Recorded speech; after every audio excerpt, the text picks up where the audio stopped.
अस्सलाम वालेकुम, जवाद हफीज़ एक नई वीडियो के साथ। सर एक सवाल मुझे किसी बंदे ने, बल्कि बहुत से लोगों ने पूछना शुरू कर दिया। कई लोग मुझे फ़ोन करते हैं या मैसेज भेजते हैं कि जी मेरे पास 5,000 रुपये हैं तो मैं स्टॉक मार्केट में काम क्यों नहीं कर सकता, और आप 1 लाख या उससे ज़्यादा सरमाया क्यों कहते हैं, उससे कम सरमाए वाला काम क्यों नहीं कर सकता। सर बात यह है कि स्टॉक मार्केट के अंदर एक ट्रेडेबल लॉट होती है, एक टर्म को यूज़ करते हैं ट्रेडेबल लॉट, यानी आप किसी कंपनी का एक शेयर लेकर नहीं बेच सकते, उसे ऑड लॉट कहते हैं, और वो उसमें काफ़ी मार्जिन होता है, उसमें पैसे नहीं कमाए जा सकते।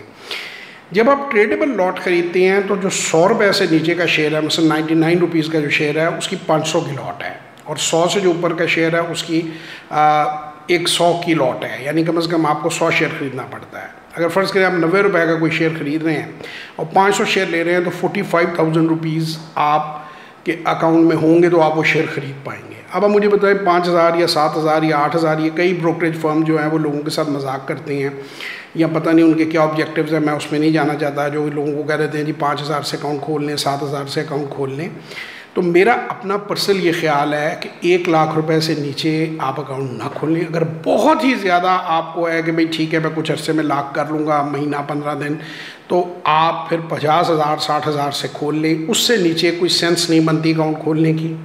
लोगों को बेवकूफ़ नहीं बनाना, लोगों का नुकसान नहीं करना, तो मेरी समझ से ये बात बाहर है। अब कई लोग इस चीज़ को माइंड कर जाते हैं, अब उसमें मैं अब उनको क्या कह सकता हूँ अगर वो माइंड कर जाएँ।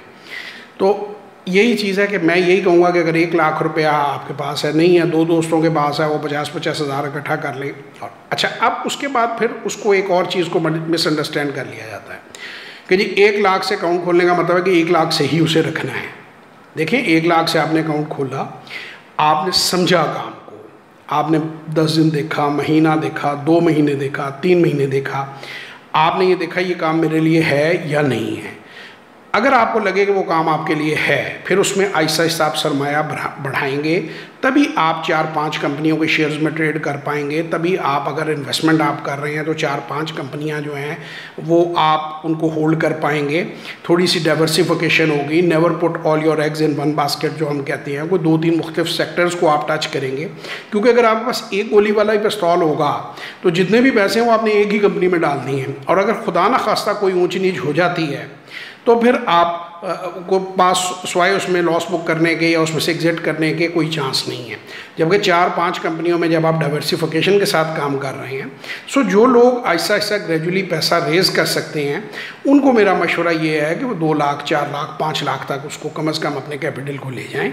लेकिन अगर मजबूरी है, ऑप्शन है ही नहीं, पैसे हैं ही नहीं, 2 ही चॉइसेस हैं, टू डू और नॉट टू डू, तो फिर ठीक है 1 लाख रुपए से आप उसको आप चलाते रहें, आहिस्ता आहिस्ता उसमें तजर्बा गेन करते रहें।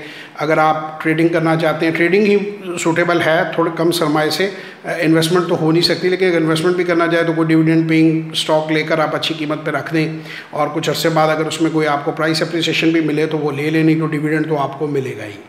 तो ये मैं थोड़ा सा क्लैरिफाई करना चाह रहा था, क्योंकि कुछ लोग ये समझते हैं कि हम काम नहीं करवाना चाह रहे हैं। तो हमें कोई प्रॉब्लम नहीं है काम करवाने में, लेकिन जो एक ट्रेडेबल लॉट है आप उसी के ज़रिए आप काम कर सकते हैं। उससे नीचे काम करना प्रैक्टिकल नहीं है। हर बिज़नेस की कुछ नॉर्म्स होती हैं, तो वो प्रैक्टिकल नहीं है। तो ये मेरा ख्याल है मैंने क्लियर कर दिया point. Wish you all best of luck.